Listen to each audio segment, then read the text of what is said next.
நண்பர்களே, நம்ம இப்ப இந்த பதிவுல டயர் பத்தி ரொம்ப முக்கியமான ஒரு விஷயத்த பத்தி தான் இப்ப நம்ம பார்க்க போறோம். டயர் பெரும்பாலும் நெறையா ஷோரூம்லலாம் குடுக்க மாட்டாங்க. வெளியில தான் வாங்கிக்க சொல்லுவாங்க.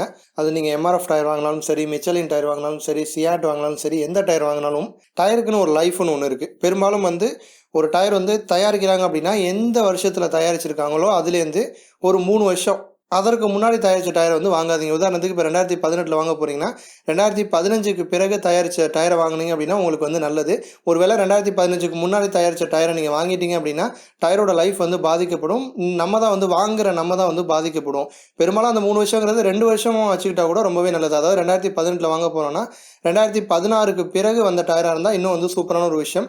சரி, ஒரு டயர எந்த வருஷம் தயாரிச்சிருக்காங்க அப்படின்னு எப்படி தெரிஞ்சுக்கிறது அப்படின்னு பார்த்தீங்கன்னா, ஏற்கனவே பழைய பதிவுகள் டயர்ல ஒரு சில குறியீடுகள், கோட்லாம் குடுத்துருப்பாங்க.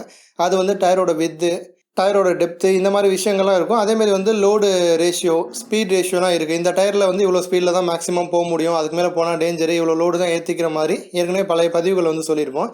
இப்ப பார்த்தீங்க அப்படின்னா, டிஓடி அப்படின்னு குறிப்பிட்டு ஒரு 4 நம்பர் டயர்ல குறிப்பிட்டிருப்பாங்க. எல்லா டயர்லயுமே அது போட்டிருப்பாங்க. இல்ல டிஓடின்னு குறிப்பிடலனாலுமே கூட 4 நம்பர் போட்டிருப்பாங்க. அந்த டயரோட டைமென்ஷன்ஸ் போட்டிருக்காங்கன்னா, அதுக்கு கீழ போட்டிருப்பாங்க. ஒரு 4 நம்பர் சின்னதா தான் போட்டிருப்பாங்க. அந்த 4 நம்பர்ல முதல் 2 நம்பர் எதை குறிக்கக்கூடியதுன்னா, வாரம். இப்ப உதாரணத்துக்கு 09 அப்படின்னு போட்டிருக்குன்னு வச்சுக்கோங்க. 9வது வாரத்துல உருவாக்கப்பட்ட டயர் அது. சரி, எந்த வருஷம் அப்படின்னா, அடுத்த 2 நம்பர் 09, 07. 09ங்கிறது வாரத்த குறிக்கக்கூடியது, 07ங்கிறது வருஷத்த குறிக்கக்கூடியது. 2007ல அந்த டயர உருவாக்கியிருக்காங்க.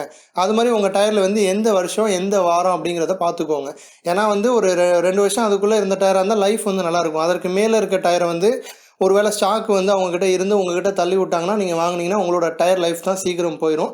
அதனால டயர் வாங்கும்போது இந்த விஷயத்துல கவனமா இருங்க. எந்த வருஷத்துல உருவாக்கப்பட்ட டயர் அப்படிங்கிறத பார்த்து வாங்குனீங்கன்னா நமக்கு நல்லது.